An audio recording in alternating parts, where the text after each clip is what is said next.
우리 해수의 성질에서는 크게 첫 번째로 해수의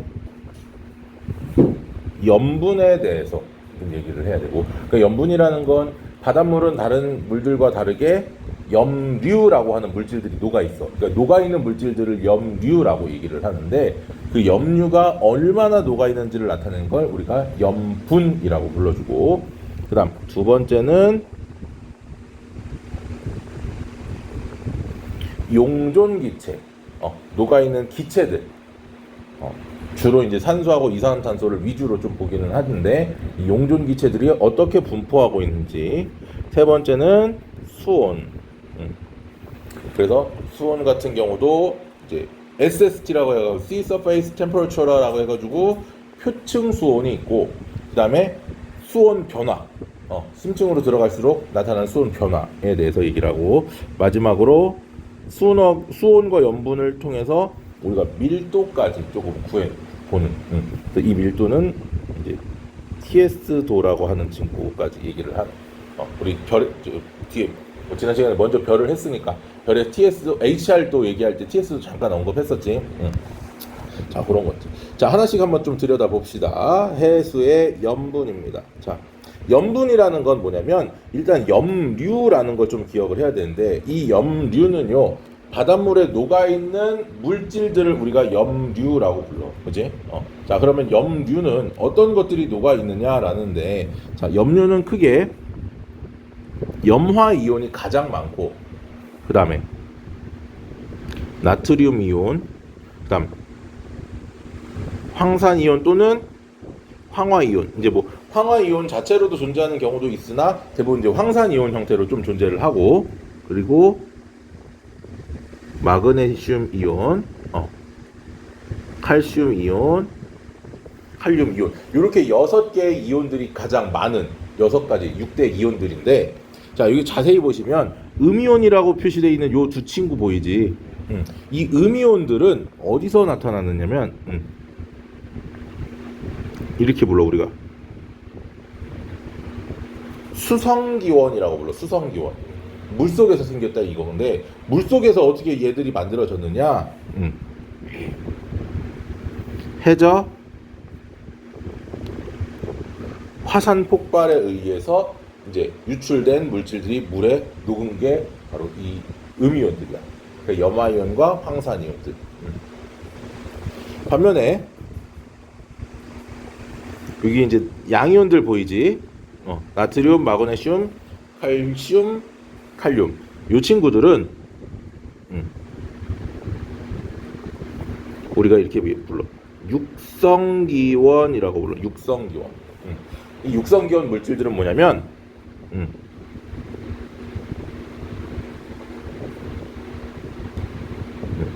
암석에 녹아있던 이런 물질 원소들이 빗물이나 강물 등을 통해서 녹아서 어디로? 바다로 유입되는 거지. 그러니까 용해하고 그다음에 유입, 이렇게 해수에 유입되는, 이렇게 만들어지는. 그래서 이제 만들어진. 자, 그러면 이제 여기서 가장 많은 것들이 뭐겠어? 염화 나트륨이 가장 많겠지. 맞습니까?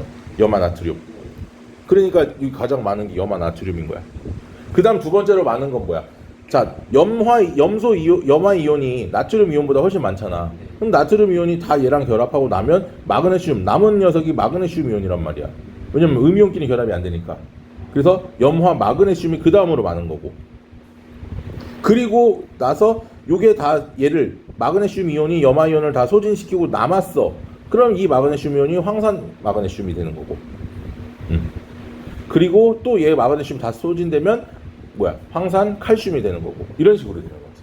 그래서 염나, 황마, 카칼 요 6개가 염화 나트륨, 염화 마그네슘, 황산 마그네슘, 황산 칼슘, 이런 뭐를 염들을 만들어낸다. 염류, 염 또는 염을 만들어낸다. 그러면 이 염류들이 얼마나 많은지를 표현해 놓은 게 바로 이 염분이야. 영어로 셀레니티야. 그럼 기준이 있어야 될 거 아니야? 바닷물 1kg 속에 녹아있는 염류의 총량을 뭘로? 그램수로 나타낸 값이 바로 염분이더라. 그래서 자, 단위는 PSU 또는 우리가 이것도 사용을 하기도 해. 이거는 퍼밀이라고 그래. 퍼밀. 퍼센트는 들어봤지? 퍼센트는 백분율이라고 불러. 그러니까 뭐야? 퍼센트는 백분율. 그러니까 나누기 100이야. 그러니까 우리가 퍼센트를 구할 때 곱하기 100을 하는 이유는 나누기 100분의 1이거든. 100이라네. 나누기. 자, 이거야. 나누기 100분의 1이야. 이 100분의 1이 센트야. 요게 나누다가 영어로 퍼야. 그래서 퍼센트가 되는 거야. 그러다 보니까 이거 나누기 100분의 1이 곱하기 얼마가 되는 거야? 100이 되는 거지. 그래서 백분율이라고 불러주는 거고. 자, 얘는 나누기 1000분의 1이야. 그래서 퍼밀리. 그래서 퍼밀이라고 불러주는 거고, 얘를 구할 때는 곱하기 1000을 해주면 돼. 왜? 얘는 단위가 그램이고 해수는 단위가 1kg이기 때문에 해수 1kg 안에 녹아있는 그램 수를 나타내는 걸 우리는 퍼밀. 근데 이거 퍼밀은 과거에 많이 쓰던 방법이야. 왜? 과거에는 과학기술이 발달하기 전에는 어떻게 했냐면 바닷물을 떠서 1kg를 재, 저울로. 그리고 한없이 끓여. 물이 다 증발하고 남을 거 아니야. 그럼 남는 그 염류들을 모아가지고 질량을 재. 그런 방법이었어. 근데 최근에는 어떻게 하느냐? 야, 이게 너무 그거 언제 그 물 끓이고 있냐? 1kg을. 그지? 너무 비효율적이다 보니까 어떻게?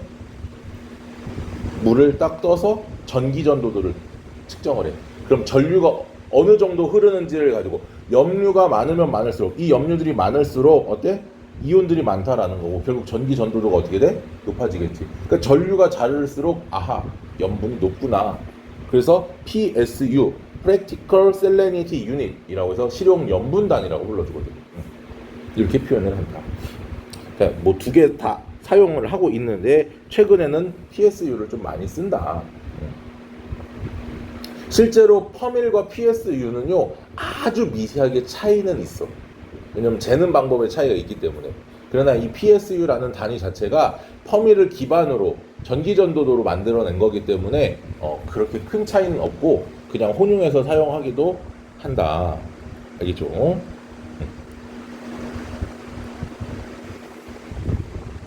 자, 그러면 전 세계 해수의 평균 염분은 약 35 PSU.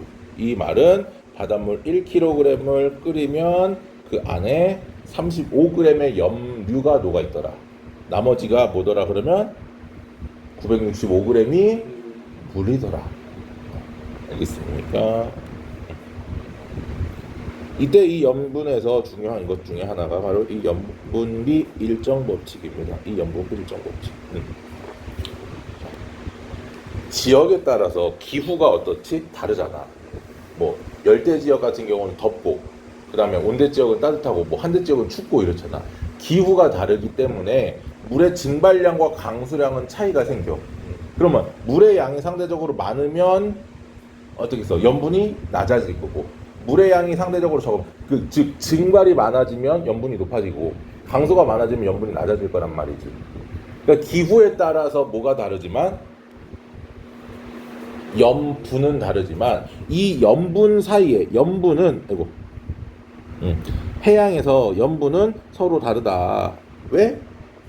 염분에 영향을 주는 요소들이 다르니까. 그건 이제 뒤에 조금 이따 얘기를 할 건데 다만 뭐냐? 염류 사이의 비율이 거의 어떻더라? 일정하다. 왜? 바닷물은 끊임없이 뭐 하니까 섞이기 때문에 끊임없이. 그렇기 때문에 우리는 뭐를 알면 하나의 양을 알면 한 성분의 양을 알면 나머지 염류들의 양들도 구할 수 있고 모두 염분도 구할 수 있다. 자, 요게 이제 35 PSU일 때 27.21, 3.81, 1.66, 1.26, 1.06 이렇게 나오는데 요걸 우리는 굳이 얘기할 필요는 없고요. 얘가 지금 35대 27.21은 예를 들어서 40 PSU일 때 40대 X 이렇게 구하면 된다라는 거지. 그게 염분비 일정 법칙인 거지. 뭐 30 PSU일 때는 얼마 이렇게 구할 수 있는 거고. 그 다음에 염화나트륨과 염화마그네슘 관계도 뭐 27.21 대 3.81 이걸 가지고 계산을 할 수가 있다라는 거지. 결국 뭐만 알 줄 알면 비례식만 계산할 줄 알면 다 구할 수가 있다. 대략적으로 얘가 7대1 정도 나와. 7대1. 염화나트륨과 염화마그네슘이 약 7대1 정도 비율로 나오는데 그거 이제 문제에 따라서 조금씩 다르기는 하지만 약 7대1 정도구나 라고 생각하면 조금 이해가 될 것 같아요. 그래서 전 세계 평균은 35 PSU, 지중해는 38 PSU. 왜? 지중해 같은 경우는 강물의 유입보다는 증발이 조금 더 많기 때문에 지중해에서 이것도 이제 뒤에 가면은 지중해수 같은 경우가 표층수보다 밀도가 조금 더 높다. 그거 왜? 염분이 높기 때문에 그렇습니다. 그다음에 홍해는 41 PSU, 사해는 200 PSU. 뭐 엄청 높지. 이런 것까지 외울 필요는 없습니다. 자, 그러면 염분비 일정까지 얘기를 했으니까 이제 우리가 뭐를 해야 되냐면 도대체 무엇이 이 염분에 영향을 줄 것이냐 라는 건데 뭐니 해도 증발량과 강수량이야. 조금 전에 선생님이 얘기했었지. 증발량이 많으면 또는 강수량이 적으면 염분이 높다. 그럼 우리는 이걸 가지고 어떻게 표현을 하느냐면 증발량에서 강수량을 빼면 얘가 크면 증발량이 더 크다라는 거지. 그럼 염분도 어떻더라? 높다. 얘가 0보다 크면 고염, 작으면 저염 이렇게 나타낼 수 있겠지. 그렇게 표현을 할 수 있다. 그러니까 결국 증발량에서 강수량을 뺀 이렇게 염분은 증강 현실이다 이렇게 기억하시면 좀 좋겠지. 염분 증강. 항상 이런 거 비교를 할 때는 뭐에서 뭘 빼는지가 굉장히 중요해. 강수량에서 증발량을 빼버리면 결과값이 달라지겠지. 그거를 항상 이제 염두를 해두고 문제를 봐야 돼. 선생님들이 그런 걸 가지고 장난을 많이 치거든. 예를 들면 이제 뒤에 가서 우리 그 천체에서 나왔던 색지수, 얘는 뭐에서 사진 등급에서 안시 등급을 뺐고, 그다음 엘니뇨 라니냐 기후에서도 마찬가지야. 타히티에서 다윈의 해면 기압을 뺐었고, 그러니까 뭐에서 뭐를 빼는지가 이미 정해져 있는데 이 지표들을 선생님들이 그냥 바꿔서 그래서 색지수라는 표현을 안 하면 되니까 그냥 안시 등급에서 사진 등급을 빼고 그걸 결과값을 가지고 물어본다면 이럴 수 있기 때문에 항상 증발량에서 강수량을 뺀 값인지 아니면 강수량에서 증발량을 뺀 값인지는 머릿속으로 꼭 염두를 해야 된다. 비교하는 문제들은. 자, 두 번째, 강물의 유입입니다. 당연히 강물이 유입되면 강물은 담수이기 때문에 강물의 유입이 많으면 염분은 오히려 적어진다. 그치? 그래서 강물에 유입되는 곳은 염분이 낮게 나타난다라는 거지. 자, 마지막 해수의 결빙과 해빙인데 결빙이라는 건 뭡니까? 바닷물이 어는 거. 그러니까 바닷물 같은 경우 보통 0도에서 얼지 않아. 왜냐하면 염분이 있기 때문에 보통 영하 2도, 3도 정도로 낮아져야 얼거든. 그래서 어는 지역들이 특정한 지역들이 존재를 해. 아무 데서나 얼진 않아 보통은. 그리고 끊임없이 바닷물은 요동치니까. 해빙은 고위도 지역에서는 대부분 해빙이 위주다라고. 결빙되는 지역이 제한적인 반면에 해빙되는 지역은 좀 많더라라고 생각하면 되고요.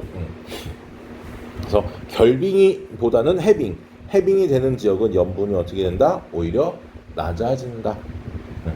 물이 녹으니까. 저기 생각하면 좀 쉬워. 그 폴라포라는 아이스크림 알지? 그 폴라포 같은 걸 처음에 이렇게 먹으면 그 약간 그 포도의 그 시럽 느낌이 좀 강하게 나잖아. 그리고 이제 나중에는 좀 밍숭맹숭해지잖아. 왜 그러냐면 보통 얼 때 물이 먼저 얼고 시럽이 나중에 얼어. 그러다 보니까 시럽이 먼저 녹고 물이 나중에 녹는 거야. 얼음이. 그렇기 때문에 물을 뭐 어떤 뭐랄까 물이 포함된 음료 같은 걸 얼려버리면 물이 먼저 얼면서 주변에 시럽들 같은 걸 먼저 내보내. 그렇기 때문에 약간 좀 맛이 얼리기 전 카프리성과 좀 다르죠. 얼리기 전에는 잘 섞여 있었는데 뭐 카프리성 같은 거 좀 얼려서 먹거나 그러면 약간 그런 느낌들이 난다라는 거지. 그래서 물은 얼 때 염류들을 주위로 빼놓고 물끼리 먼저 얼더라 라는 거. 자, 그래서 표층 염분의 분포를 보면은 어떻습니까? 자, 여기 지금 요 네모 박스 보이죠? 요 네모 박스 지금 요 부분이 뭐냐면, 자, 요거는 초록색 선은 표층 염분이고요. 파랑색 선은 증발량에서 강수량을 뺀 선이야. 근데 지금 여기 분포가 거의 어때? 비슷하잖아, 그렇지? 왜 여기는 이렇게 낮아지냐면 저위도는 뭐였었어? 강수량이 어땠지? 많았어. 대기 대순환에 의해서 저위도 같은 경우는 요 저위도는 증발량도 물론 많아. 왜? 더우니까. 근데 증발량에 비해서 강수량이 훨씬 많아. 30도 부근이 오히려 어땠어? 증발량보다 강수량이 적었지. 왜냐면 걔들은 고기압이니까. 우리 대기 대순환에서 이렇게 여기서는 저위도 올라가서 이렇게 나는 헤들리 순환 했었지. 요건 이제 교재상 뒤에 나오긴 하지만, 그래서 30도 부근에서는 고기압이기 때문에 약간 건조한 기후들이, 저희도 0도 부근에서는 저기압이기 때문에 좀 구름이 많이 생성돼서 강수도 많더라. 그러다 보니까 요 부분에 염분이 어떻더라? 낮더라. 이게 그거예요. 방금 얘기한 거지. 접근해요. 저압대가 위치하기 때문에 강수량이 증발량보다 어떻더라? 많고 표층 염분이 오히려 낮더라. 30도 부근 여기도 나와 있어. 고압대가 위치하기 때문에 맑은 날씨 따라서 증발량이 강수량보다 많기 때문에 염분이 높게 나타난다. 근데 이제 문제는 보세요. 여기는 저위도하고 중위도 지역 같은 경우는 증발량에서 강수량을 뺀 그래프와 염분 그래프가 거의 비슷한데, 이 고위도는 차이가 있단 말이야. 왜 고위도로 갈수록 염분은 낮아지는데 증발량 강수량이 높아지느냐? 이 고위도에서는 증발량 강수량보다 뭐가 극지역, 빙하가 녹는 해수의 결빙이 일어나는, 즉 이 극지역 같은 경우는 뭐에 비해 뭐가 증발량에서 강수량을 뺀 요 값보다 누구의 결빙, 해빙의 역할이 어떻더라? 더 크게 작용하기 때문에 여기에서는 그래프가 일치하지 않는다. 극지방에서는. 여기 나와있지? 빙하의 영향이 더 어떻더라? 크게 작용한다. 그러니까 빙하가 아까 선생님이 얘기했어. 결빙되는 지역은 일부고 거의 대부분 해빙이라 그랬잖아. 해빙이 많다 보니까 염분이 어떻게 된다? 낮아져. 그러니까 극지방은 대체적으로 염분이 어때? 이렇게 낮은 거지. 증발량에서 강수량을 뺀 값이 다시 늘어난다고 해도. 무슨 말인지 했습니까? 자, 그 다음에 대서양은요, 지중해수의 유입이 있기 때문에 태평양보다 표층 염분이 조금 더 높더라. 대륙 연안에서는요, 육지에서 담수가 유입되기 때문에 대양에 비해서 염분이 낮더라. 우리나라로 따지면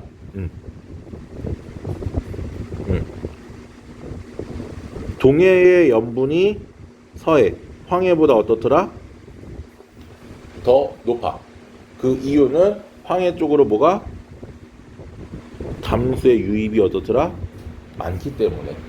양쯔강, 황허강, 그리고 우리나라의 한강, 금강, 이런 굵직굵직한 강들이 대부분 어디로? 서해로 들어가기 때문이더라.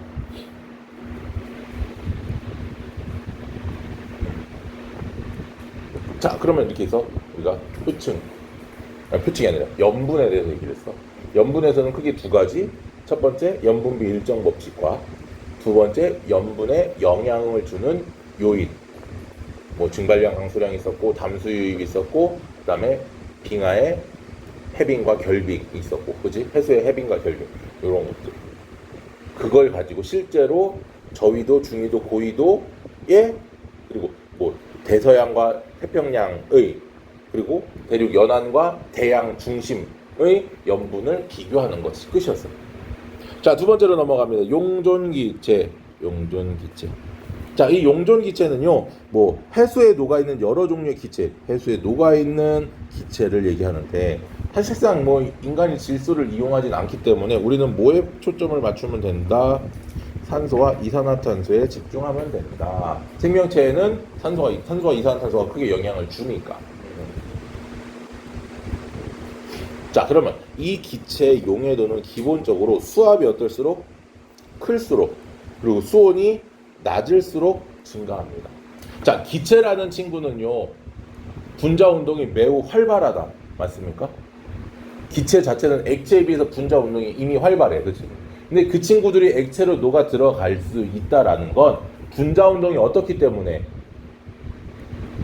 활발해지면 녹아 들어가기가 어려워. 어렵잖아. 그럼 분자 운동이 둔해지는 상황일수록 더 잘 녹겠지. 입자의 분자 운동이 활발해지면 빨리 빠져나갈 거 아니야. 내가 방으로 집어 넣어도 다시 나가고 막 이럴 거 아니야. 그렇지? 그러니까 이런 강아지라고 생각해보면 활동성이 적은 강아지하고 많은 강아지들 중에서 모으기 쉬운 녀석, 활동성이 적은 애들이 훨씬 더 쉽잖아. 그렇지? 그거야. 기체라는 친구들은 활동성이 어떻기 때문에 굉장히 분자 운동이 활발하기 때문에 온도가 높으면 용액 바깥으로 빠져나가기가 쉽다. 즉 온도가 낮아야지만 더 용해도가 크다. 잘 녹는다. 이 말이야. 그래서 이게 액체보다 에너지를 많이 가진 상태이기 때문에 수온이 어때야지? 낮아야지만 잘 녹는다. 그 다음 이산화탄소는 산소보다 물에 더 잘 녹는다. 이제 화학에서 이제 조금 언급되는 건데 분자량이 조금 더 크고 뭐 약간 그런 것들이 좀 있어요. 자, 그럼 보세요. 용존 산소, 용존 이산화탄소가 있는데 용존 산소는 자 우리가 보통 이제 이렇게 불러 DO라고 불러. DO Dissolved Oxygen. 자, 요거 대부분 용존 산소 하면은 대부분 광합성을 먼저 생각하거든. 광합성에 의해서 산소가 생기니까. 그러니까 해수에 있던 해수 표면에 있는 식물 플랑크톤들이 광합성을 통해서 산소를 만들기 때문에 표층에 용존 산소가 많을 것이다 라고 이제 얘기를 하는데 광합성보다 더 영향을 많이 주는 게 바로 대기의 공급입니다. 그래서 대기 중의 산소가 해수 표면으로 녹아 들어오거나 이게 더 영향이 훨씬 더 크더라. 무슨 얘기냐면 파도가 이렇게 파도가 치잖아. 바닷물이 이렇게 있으면 그렇지? 이렇게 파도가 칠 거란 말이야. 파도가 치면 여기 안에 있는 공기들이 이 파도가 바다로 쑥 하면서 공기방울이 어떻게 같이 바닷물로 꼬로록 이렇게 되는 거야. 이 과정에서 들어온 공기들이 이렇게 녹아 들어가게 된다는 거죠. 일부가.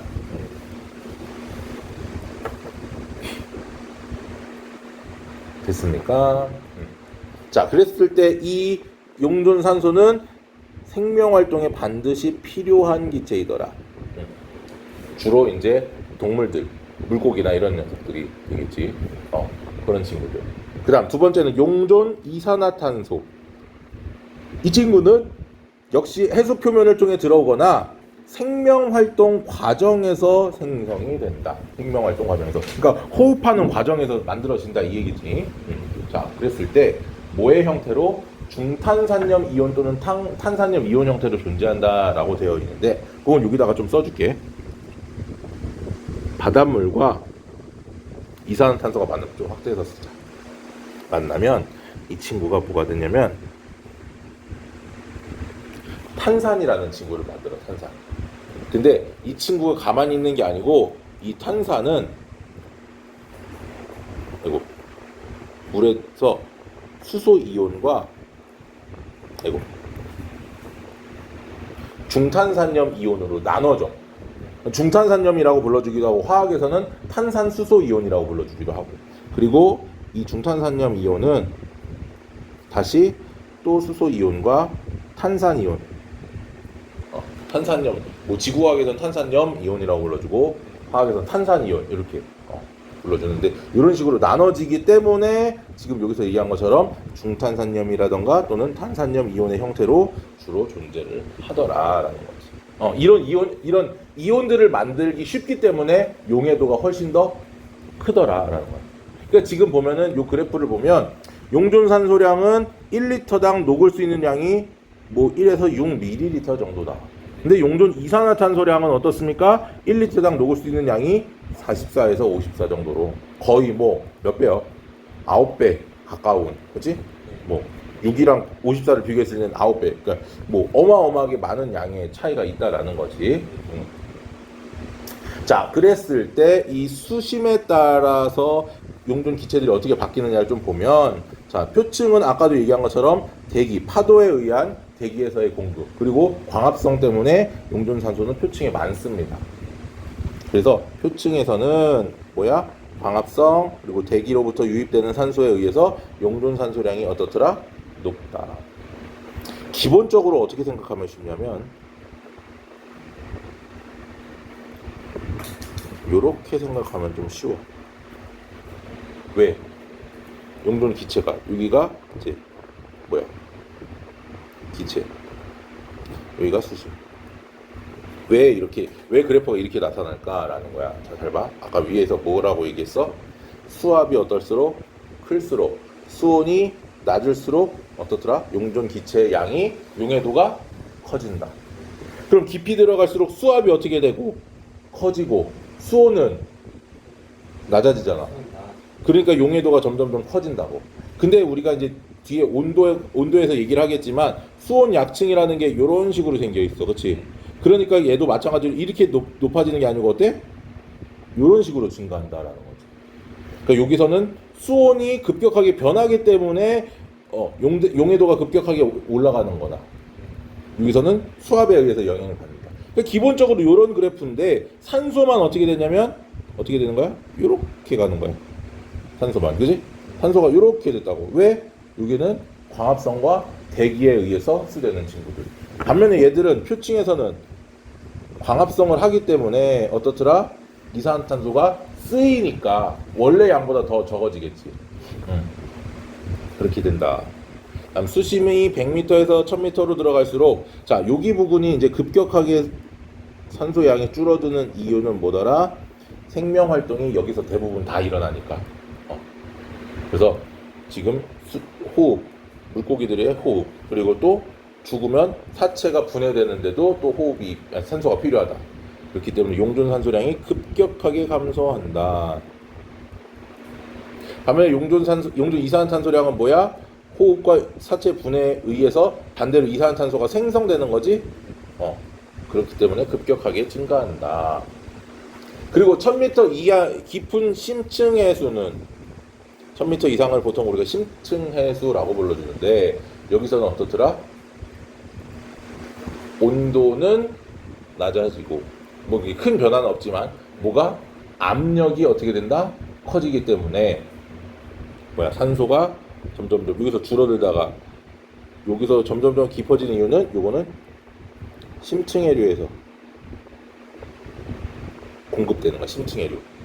얘들은 낮은 수온과 수압 때문에 용해도가 증가하기 때문에 얘들은 심층 해류. 차가운 해수를 따라 유입된 산소.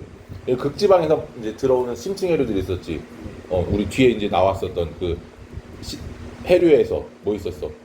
북대서양 심층수와 남극 저층수. 그런 친구들이 산소를 가지고 들어온다. 그렇게 생각하면 용존 기체도 얘기를 할 수가 있다. 자, 넘어갈게. 세 번째, 해수의 물리적 성질. 방금까지 얘기했던 것들은 해수의 화학적인 성질이야. 화학적인 어떤 뭐라고 해야 될까?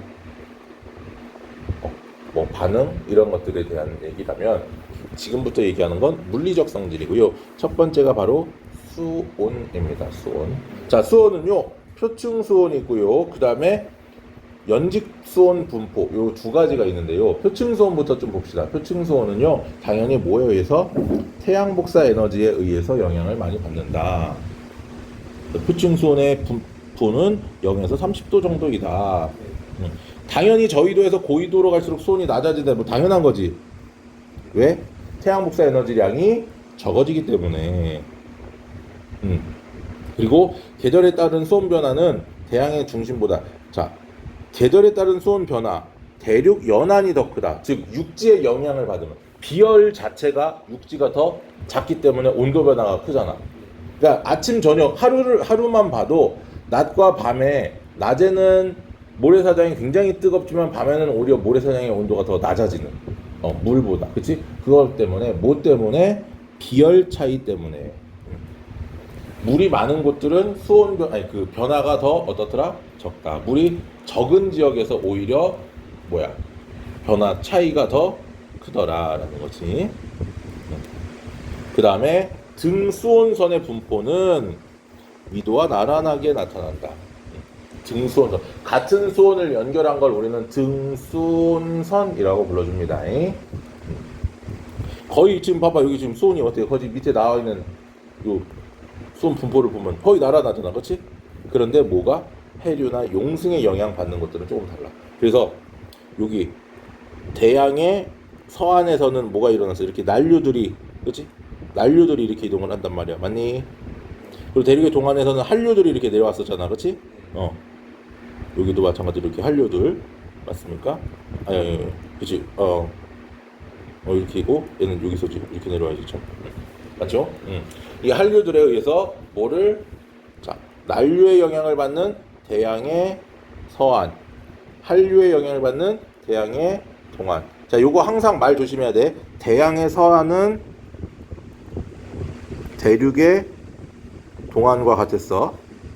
그리고 대양의 동안은 대륙의 서안과 같았었지. 항상 말 조심해야 됩니다. 누구를 기준으로냐라는 거.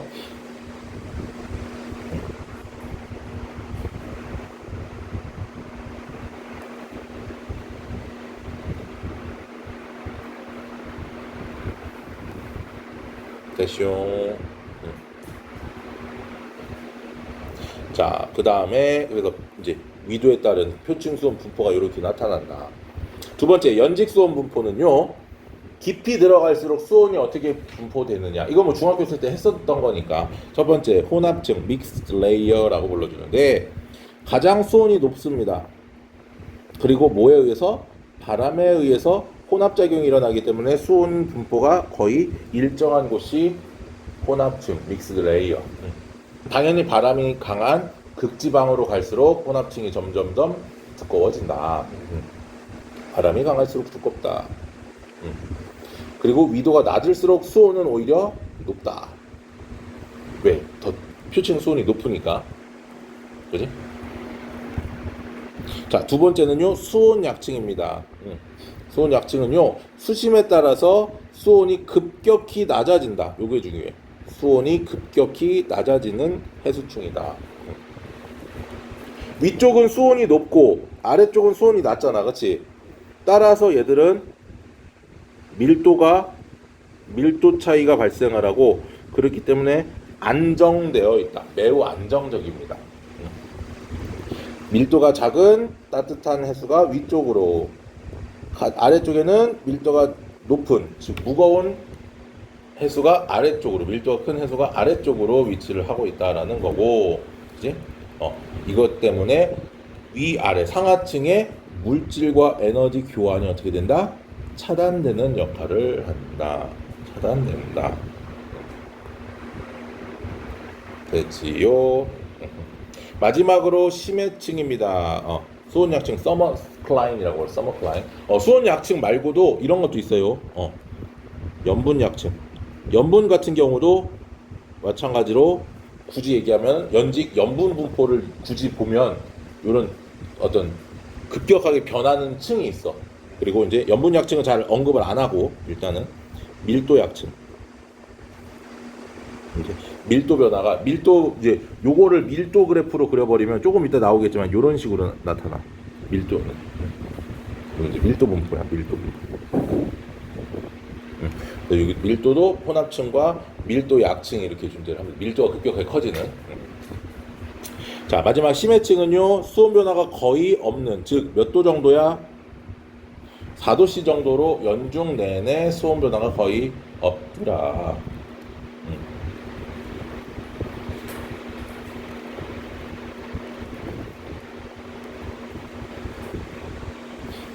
자, 왜?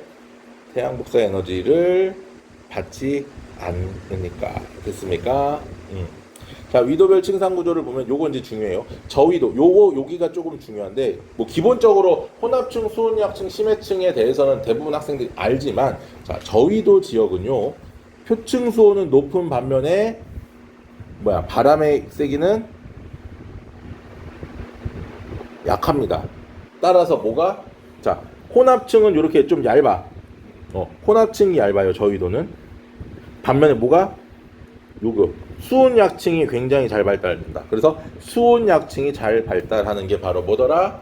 저위도. 반면에 중위도 같은 경우는요, 바람이 강하게 불기 때문에 뭐가 혼합층이 발달한다. 혼합층 여기가 잘 발달한다. 요 수온약층도 물론 발달하지만 그러면 이제 학생들이 오해하는 게 얘는 수온약층이 발달하고 중위도는 혼합층이 발달했으니까 고위도는 뭐야? 심해층이 발달하겠다.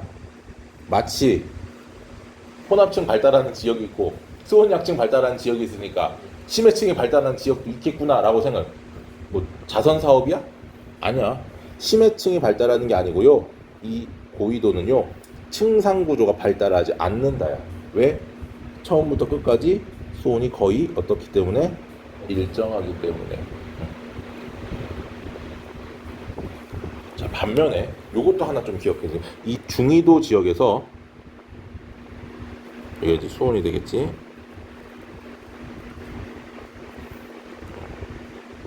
깊이가 될 거고. 자, 요거 조금 잘 기억해 주세요. 여름철은 어때? 표층 수온이 높겠지. 여름철은 표층 수온이 높기 때문에 이런 식으로 이제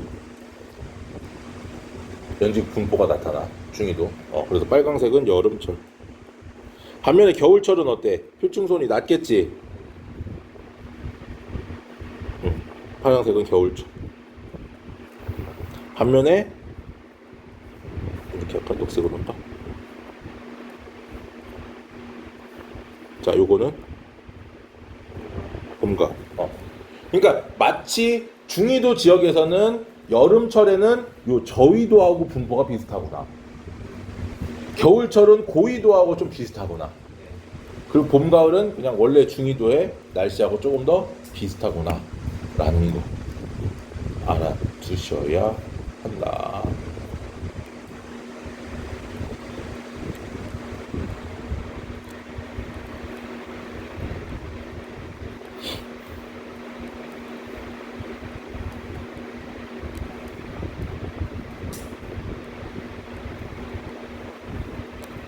됐지요? 요것도 조금 중위도에서만 나타나는 계절별 연직수온 변화의 분포도 조금 기억해 두시면 좋고요. 자, 이제 마지막 네 번째 해수의 뭐더라? 밀도. 해수의 밀도. 주로 뭐에 의해서? 수온과 염분에 의해서 나타난다. 수온과 염분. 간단합니다. 수온은 어떨수록? 낮을수록. 염분은 어떨수록? 높을수록. 그리고 수압은 어떨수록? 클수록 밀도가 어떻게 된다? 커진다. 수압이 커진다라는 건 더 물들이 많이 집중돼서 모이니까. 자, 그러니까 수온 분포가 어떻더라? 서로 반비례합니다. 그러니까 수온이 높으면 밀도는 오히려 어떻게 된다? 낮아진다. 여기 지금 나와 있는 것처럼. 그죠? 근데 지금 보세요. 여기는 그런데 이쪽은 왜 이렇게 지금 특징이 나타날까? 여기 북반구는 이건 염분 때문에 그래. 일반적으로 여기 나온 것처럼 수온 분포 이렇게 나왔지. 염분 분포 이렇게 그러니까 밀도 분포 이렇게 나왔지. 그러니까 밀도 분포가 수온이랑 어떻더라? 반비례한다. 아까 선생님 위에서 여기서 그렸었어, 그렇지? 그래서 밀도 약층도 실제로 존재한다라는 것처럼. 자, 그렸는데 지금 요 부분만 왜 그래? 북반구 60도 이상에서는 염분이 낮아지기 때문에 밀도가 낮아진다. 염분이. 왜? 해수가 아니 빙하가 녹으니까.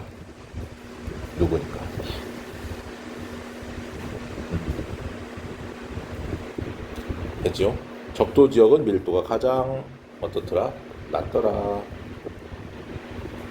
북반구 기준으로 50에서 60도 부근이 밀도가 가장 어떻더라? 크더라.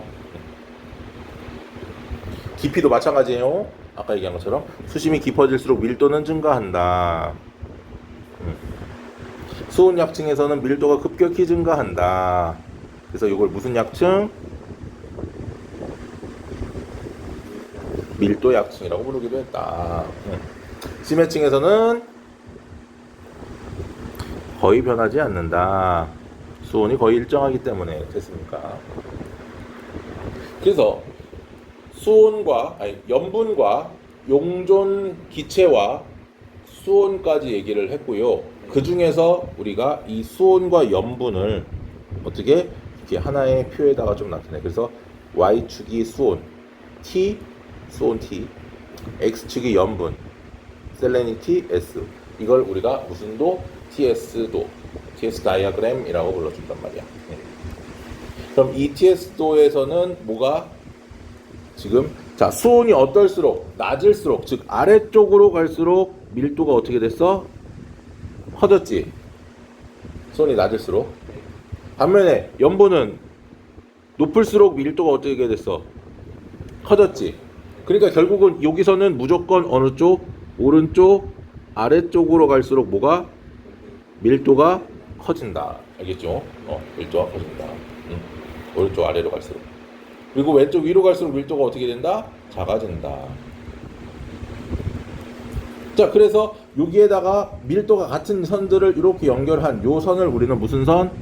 등밀도선이라고 불러준다. 등밀도선.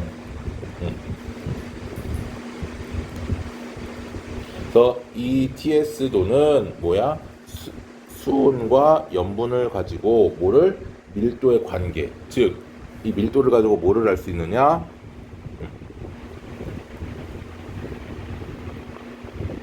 수계를 분석할 수 있다고 하죠. 워터 매스. 수계. 공기에는 성질이 비슷한 녀석들을 우리가 뭐라고 불렀다면? 기단이라고 불렀다면, 물에서 해수에서는 성질이 비슷한 녀석들을 우리가 수괴라고 부르고, 이 수괴라고 하는 친구는 어디에서 왔니? 출처를 알 수 있다고 그랬지. 그래서 지금 여기 보면 A하고 B는 수온과 염분이 다르지만 같은 밀도를 갖는다. 됐습니까? 요렇게 얘기를 할 수가 있더라.